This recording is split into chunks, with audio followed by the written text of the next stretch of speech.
Hey, welcome back. We're gonna jump right into creating our very own sitemap. So I have a copied instance of that initial component that I was talking about earlier. So this is going to signify which page we're on and the different types of hierarchies and content within. And yeah, this is going to be great. I'm going to show you one quick thing. It's within a frame. If you notice, the frame has a thing called auto layout. And auto layout, essentially, it's really great for something like this. So I'll show you how that works. It's going to structure the content vertically, and you can set the spacing between. So this is the container for the pieces within. So you can set the space on the top and bottom. You can set the space on the sides. You can also set the space between components. So that's really cool. And if I add a component or remove a component, this whole container will grow. So it's really great for something like this, where we don't have to constantly resize something. So let's go ahead and just position this in the middle of our frame. Perfect.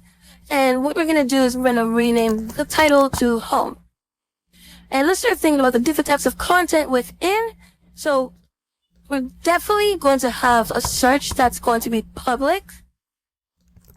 We're going to have something like a shopping interest thing. I'm not sure exactly what that's going to be, so I'm going to have to sketch that out later.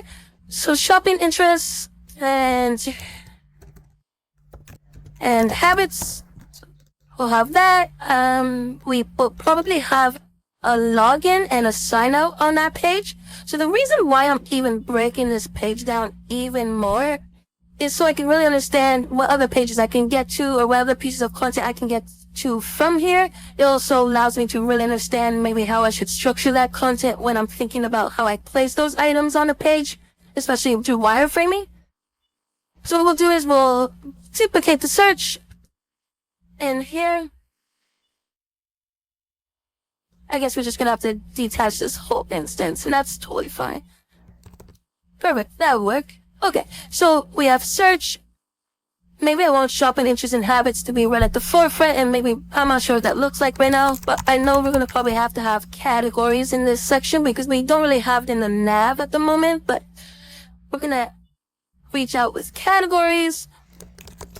Deals. But we have a deals section. Let's just copy this a couple of times. So this is all going to be public. Then we're going to have a cart. Okay.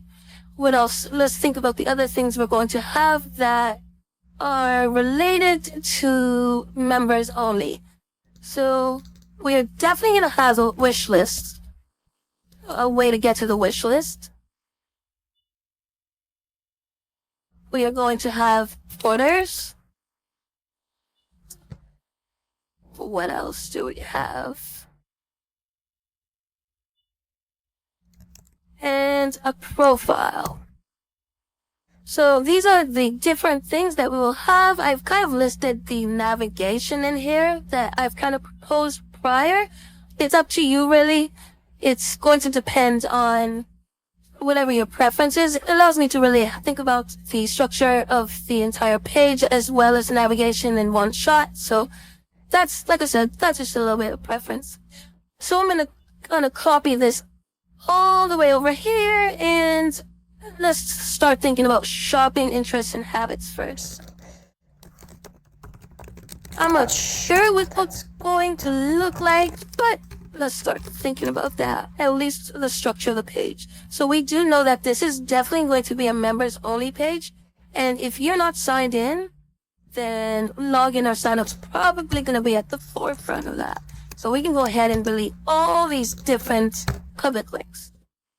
So probably there'll be a way to like discover new products. Maybe like a my interest portion, like where you can edit them or see what you're currently interested in. There'll probably be some categories based off of those interests, and there'll probably be maybe like some deals. I think that's pretty sufficient right now, since we're just trying to get a sense of what the overview of our app looks like. Then the second step is categories. Let's build that one out too. So categories, we won't necessarily need to have error logins. We can go ahead and actually select all of these. Oops. We can delete these, and a quick way to switch to the public instance is to just go into our instance panel over here and select public, and automatically it changes to the color. So let's think about what could be on the category page, and what links may link elsewhere. We may link to certain pages that may seem redundant, like trending items or whatever that means, that may just link to like a page that is like a default list that we reuse over and over again, but we just name it differently, whether the deals, results. So just something to think about. Trending items may be there. Oops. Command C. What else may be on the categories page? Probably like this is going to be a page where we can get to the different categories throughout the entire application. We do know like with larger products like this, there'll probably be like categories around like gaming all the way to like fashion and maybe health. So it just is probably pretty vast. So we'll probably have to break this up just a little bit, like, and make it more interesting. So we'll probably have like a trendings item section or something like that. Maybe some more like most popular categories. We'll definitely have like an all categories section. And we're going to put out like a deals section again. So you'll start seeing like there's a deals section here and deals section here. And like we probably won't show all the deals, but we'll give them a sneak peek and they'll probably be redirected to some sort of redundant type of page that we kind of reuse over and over again. I shouldn't say redundant, more so that just a reusable kind of like page. So I think that's pretty sufficient for categories. What else do we have here? The deals. Okay. So got deals. And like I said, this could be something easily accessible, so you can get it primarily, but you can access this from like the categories page and elsewhere. So the deals page probably has like the trending deals, probably has deals based off of categories. So I'm not sure if these are the right choices right now. And that's a good thing to remember when you're designing. Like everything you're doing without user research is definitely an assumption, and you should treat them as such. So just something to think about as you are building. Don't just build the first thing that comes to mind. Go out and test with users.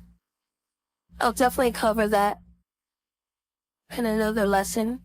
So we'll have here all categories. So I'm just going to go member only. So there'll probably be like a member only section. If you are signed in and if you have enough content or data that our developers will be able to pull from and match you with certain deals, like deals just for you. There we go. Deals just for you. I like that. I think that's pretty sufficient for now. See, now we're getting a sense of like what each page should probably have and where you can access it through the hierarchy.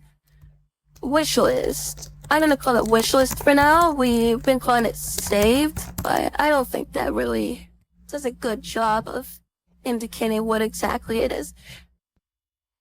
I'm going to actually steal that button, because this is going to be a members only section.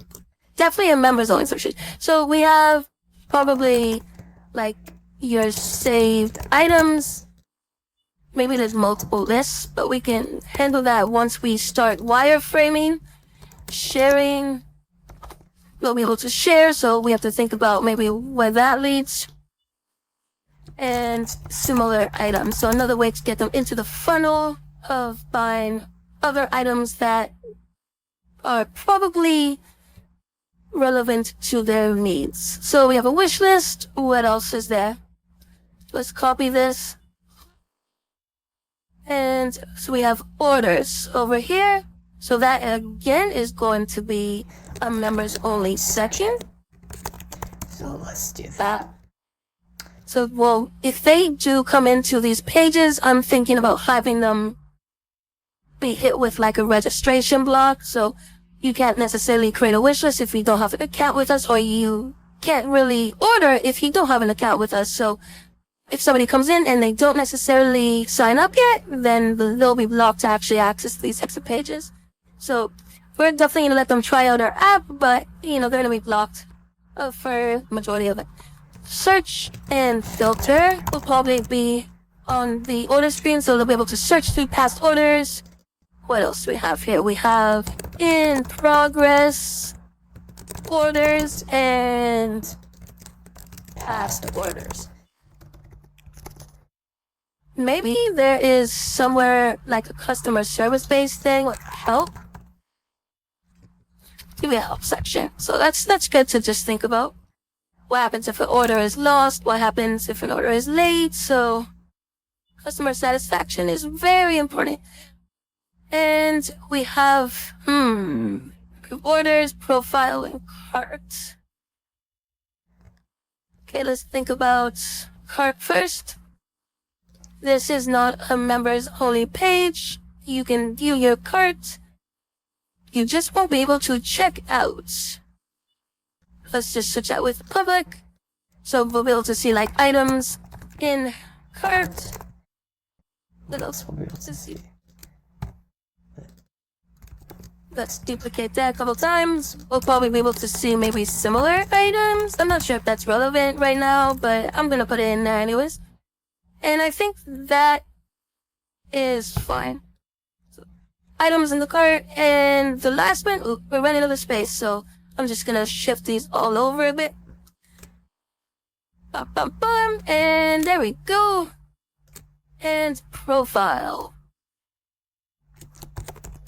So this is definitely another members only section, so I'm just gonna copy that and bring it in. Oops. You see how they just kind of like with auto layout, you can just kind of like place things so easily.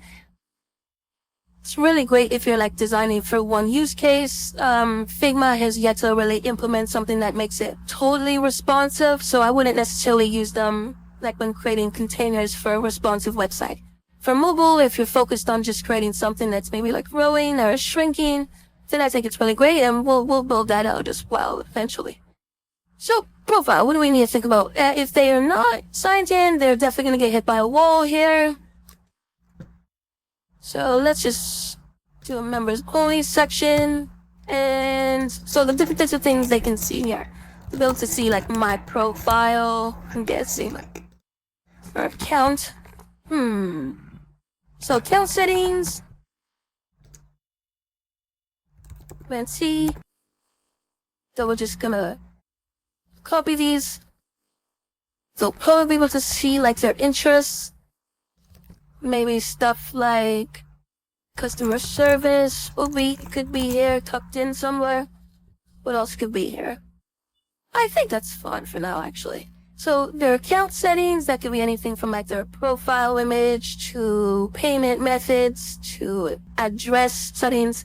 Interest is definitely just like categories that they fall into, and we have customer service just in case we can link back to if they need help with something. And possibly orders, maybe it's another way to get to the order screen. Okay, so that looks like the first kind of tier. We can easily lay this out nicely. What I want to do is just select all of them and go and click up here and distribute horizontal spacing.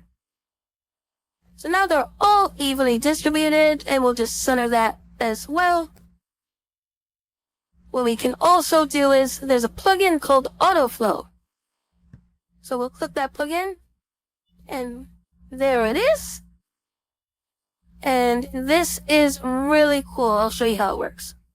So if I select this container and then this container, it'll automatically create a line. And you can customize what that line will look like. Right now it has a 100 pixel radius. If I select 0, it'll just make a straight line. So we can use that. That looks great.